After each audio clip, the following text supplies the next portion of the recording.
In today's video, I'm going to teach you how to use VPN on Steam desktop. We'll walk through a simple, reliable way to route your Steam traffic through a secure connection so you can protect your privacy and stabilize your connection when you play.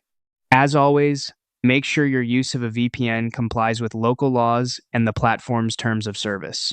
Start by opening your VPN application on your computer. You can use any reputable provider you already trust. In this demonstration, I'll be using NordVPN as the example, but the process is very similar across most apps. Once the app is open, look for the section that lists available locations. In NordVPN, this is shown as All Countries. This view shows you the regions you can connect to and, in many apps, the specific servers in each location. Choose the country you want to connect through. For the best performance in most games, pick a server that's geographically close to you to help keep latency down. If you have a particular reason for selecting a different country, just be aware it can increase ping. After selecting the location, click to connect.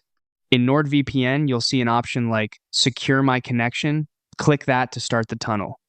Wait for the status to confirm that you're connected. Most apps will show a clear, connected indicator.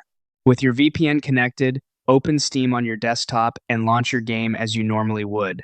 From here, your game traffic will go through the secure VPN connection. If you notice higher ping or stuttering in multiplayer, try switching to a nearby server or a less congested location in the VPN app.